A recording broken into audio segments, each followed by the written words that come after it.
Hello, my darling. I hope you're good and welcome to episode 3 of the Mpo Maponya podcast.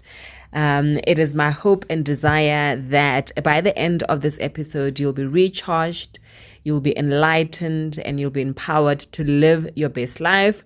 I got another question from the first 2 episodes that we did. And it's starting to feel a little bit like Dear Agony Aunt. If you're old enough to remember this, there used to be a section at the back of the newspaper where, readers would write in and send in their questions and Agony Aunt would reply to them. So it's starting to give a little bit of that energy and I'm here for it because for me, what it means is that we are co-creating this platform together. It's not my platform, really. I'm not the guru. It is really an exchange of ideas and thoughts, and I'm loving the flow and I'm leading into it. I'm going to let you guide the format and the content of what it is that we share on here.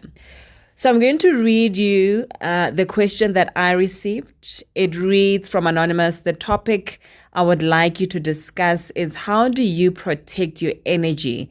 How do you protect your aura? And also, how does one become more intentional about being positive?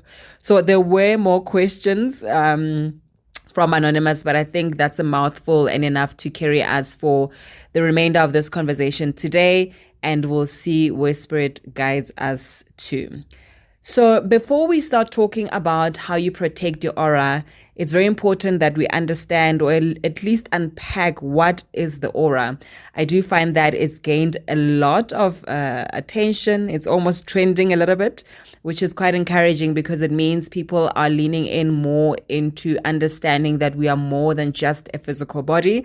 I know from my experience on TikTok, when I started making my videos, a lot of people would come and say, oh my God, I love your aura. You've got such a beautiful aura this, aura that. And I was like, okay, I like this. Okay, I think I'm home. I think I'm with the right crowd. So just to unpack a little bit, aura is really talking to the energy that you emit as a person. It's talking to your level of vitality or vibration. It is talking to the life force that is within you, right? So as humans, we have multiple bodies. I do know that we tend to be quite focused on the physical body because it is the immediate one that we see. That's the one we tend to be obsessed with. We keep it polished, we keep it smelling good, looking good. We're always checking ourselves out, which is fantastic. I'm all here for it. But it really provides a deeper experience here in your journey if you understand that you're more than just the physical body. So depending on which tradition you're from, some people believe that there's 7 layers to the body, some believe 8 or 9.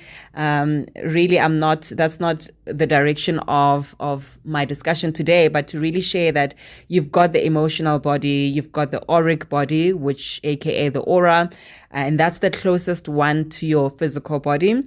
You've got your physical body, you've got your mental body, you've got your ethereal body, you've got your astral body, you've got your celestial body. So the astral body is normally the one that you travel with when you dream and when you have your astral travels or experiences.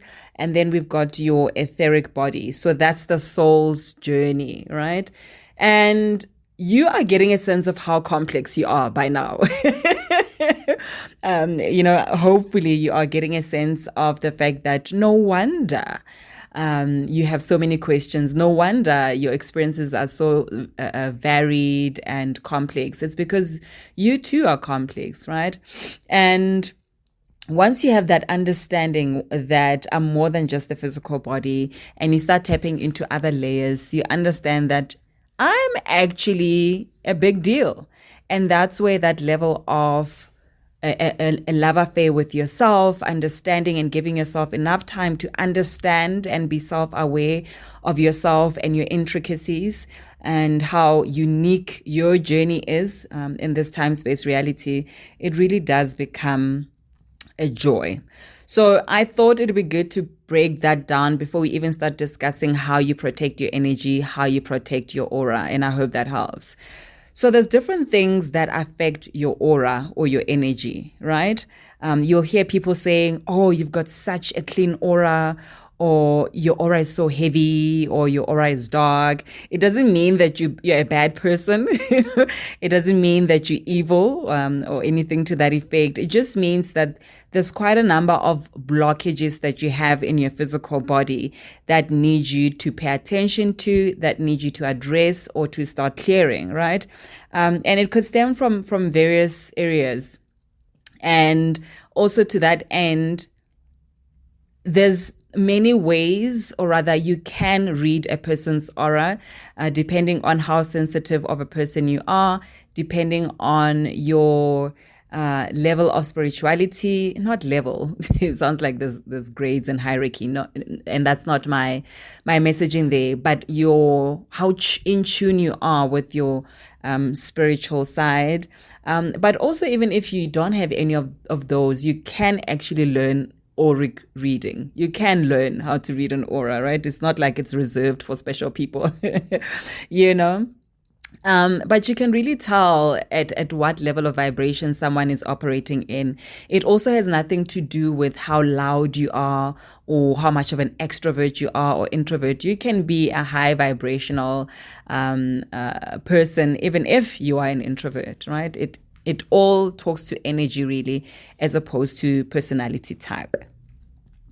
So that's that on energy and how to read it. And my point earlier was that there's different things that can affect your aura. It could be that you're holding on to stress. That tends to affect a lot of us and a lot of our auras. It could be that you're holding on to past trauma or emotions that are quite toxic. It could be that you are living in fear. It could be that you're living in anxiety. Or it could actually be that physically you're not doing well, right? Where some of these emotional issues start presenting themselves in physical ailments. So those are the different things that can really affect your aura. So before we even go to the main question, which is how do I protect my aura? How do I protect my energy? I need you to understand first, how do you clean your aura and how do you clean your energy before you even seal it or protect it? Because you don't want to protect something that's low vibrational, right? You want to protect it because you actually see it as valuable, you see it as clean, and you actually see it as the highest form that you can achieve at the moment. So there's different ways. Number one, and I think one of the simplest ways, is really to eat or to feed your body high vibrational foods. And that's talking to fruits, fresh fruits. It's talking to vegetables, seeds, nuts. It talks to drinking a lot of water. So really taking in life. Because everything that I've listed just now carries a high vibration because it is closest to nature. Nature is high vibrational. That's why when you go on a hike or you go outside, there's a shift, or you are in an area where there's a lot of clean air, or you are at the sea, there is a shift in your mood or how you feel. And that's because all of that is high vibrational. Nature is high vibrational, and high vibrational just means the best way I can explain it is closest to the creator, closest to God, closest to source, and closest to all that is pure. The second way that you can do it at a physical level is taking salt baths. So it could be your sea salt, which is one of the best. It could also be Epsom salt, which I particularly love, but make sure you get high quality salt, not just like table salt that you use when you cook, right? And I mean, you can do your research, but sea salt that's not iodized, you pour it in your bath water. You soak in it for about 30 to 40 minutes. And before you even think about putting your foam bath and all the nice fragranced things, just pure water and salt. Because it's now a spiritual bath. It's not just you cleaning up yourself physically. It's a spiritual bath. You tending to the different layers that we spoke to. So you sit in there, you soak. And what you'd often find, especially if you're very intentional about why you take in the bath, and you set the intention at the beginning and you say it with your words, let this water bring me healing of the mind, the body, the spirit. Let it bring me harmony of same, or whatever it is, the intention you're wanting to take your spiritual bath with. you set it, outright, and you sit in there, you are going to have experiences, my darling. They may be crying. I do like to give that warning, especially if you're carrying quite a lot, especially if you are operating in an environment of high stress, or you just been through it, like you're just going through a lot. You will find that you tend to get emotional in that spiritual bath or in that salt bath. Another way that you can begin to cleanse your aura or elevate it is, I think, one of the most challenging ones, and that's an emotional detox. And there's many ways you can do that. You can do it by yourself, creating a safe space for yourself and sitting down with your journal and beginning to scribble what it is you're battling with. Or you could do it, with a professional, where either in the presence of a psychologist or a therapist, you begin to unpack, some of the issues that you've been sitting on, some of the issues that you've been suppressing, and you may not know word for word what you are going to say or what exactly it is you're struggling with. It may just be that you can feel that you're not operating optimally. And as you continue to, go through your talk therapy or journaling, or different other ways of expressing your emotions, then things start to come to the front that actually need your attention and that you pay attention to. Do me a favor and take this one at your own pace. And this is difficult because a lot of people, and sometimes myself included as well, unless I catch myself, we operate in a high-paced or fast-paced environment. We get so obsessed about, getting everything done now and instant gratification. And we almost scared to slow down. And that level of fear stems from, if I slow down, I may be labeled as lazy. If I slow down, I may not be able to reach my target. If I slow down, I may actually not be able to achieve X by the age of 30. Do you know what I mean? So all of that self-imposed pressure and stress really stops people from slowing down and going within and understanding, where am I? Why am I feeling this way? How am I feeling? And checking in with self. And if you dial in a little bit deeper, you'll find that it stems from insecurity. Insecurity of maybe competing with others, insecurity of needing validation from others, insecurity of not matching up to external standards. Do you know what I mean? And all of that causes you an immense amount of pressure, an immense amount of stress, and that translates in you just being so tense at an emotional level. And don't think it won't reflect in your aura. It will, and sometimes it also, reflects in your physical body as well. I do a lot of videos around when you see certain symptoms in your physical body. Maybe you check in to see at an emotional level what your body is trying to tell you. And on the topic of slowing down, if you spend time with people that are at the end of life and you have a conversation with them, it's not normally that they'll say, oh, I'm so glad that I made my first million before I was 30. I'm so happy that I got to buy my German car at the age of 21. It's always leaning to, not always, but a lot of times it's around, I wish I had spent more time with the people that I love. I wished I had, attended my son's soccer matches. I wish I had done the things that actually make me happy. Do you know what I mean? And I appreciate that we have to stretch or spend our masculine energy. So we have to work, which is part of the reason why I'm doing this podcast, right? It's part of my masculine energy, the doing part, but it's coming from a creative space. It's coming from a feminine energy space. It's coming from a space where I'm in flow.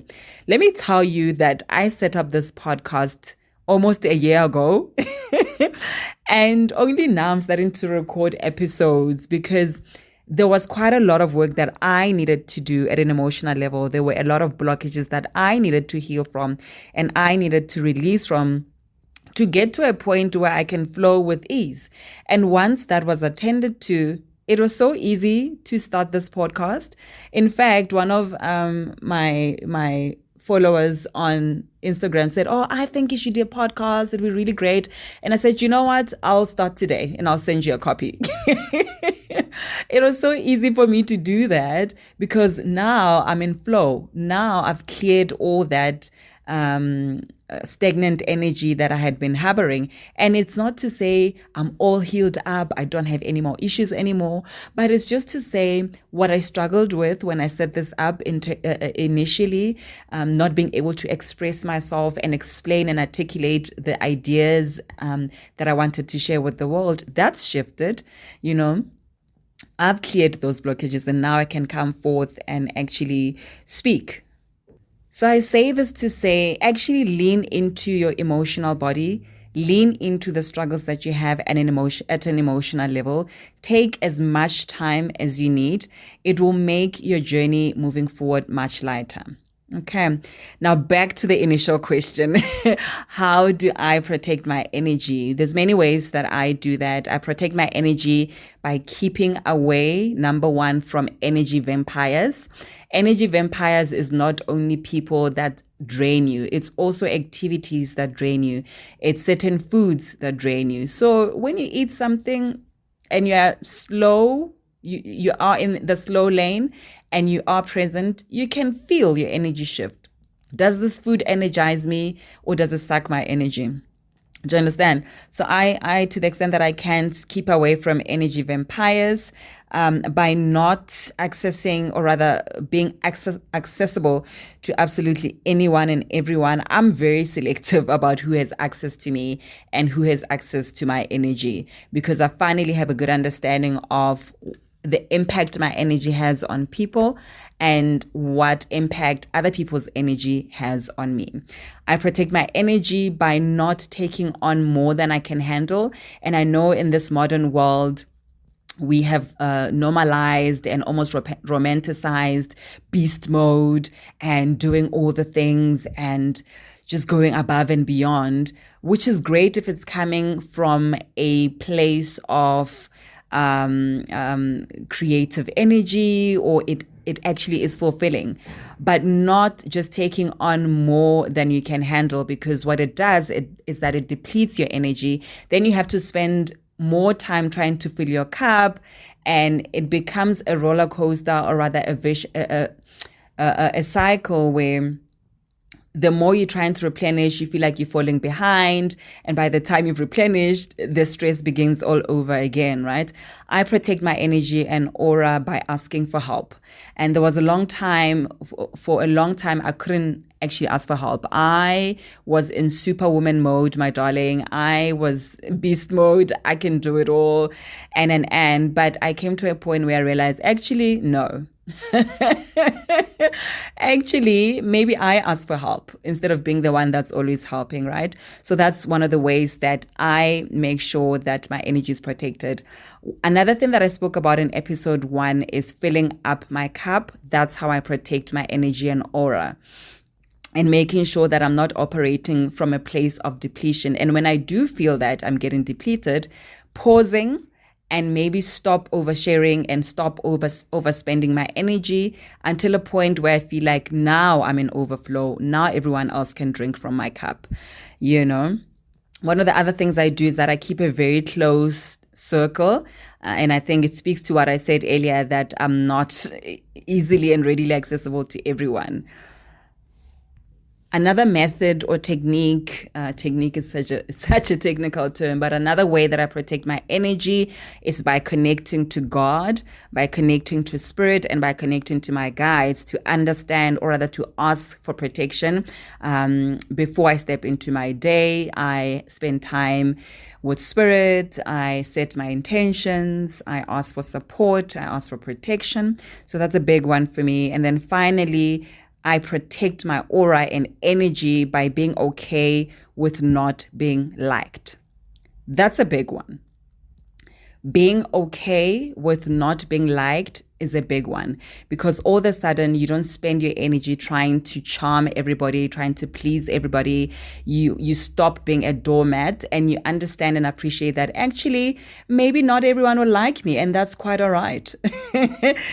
So that's what I do. That's what I do to lean into myself, to clean my aura and to protect my aura. And I hope that helped. And that's on self-love.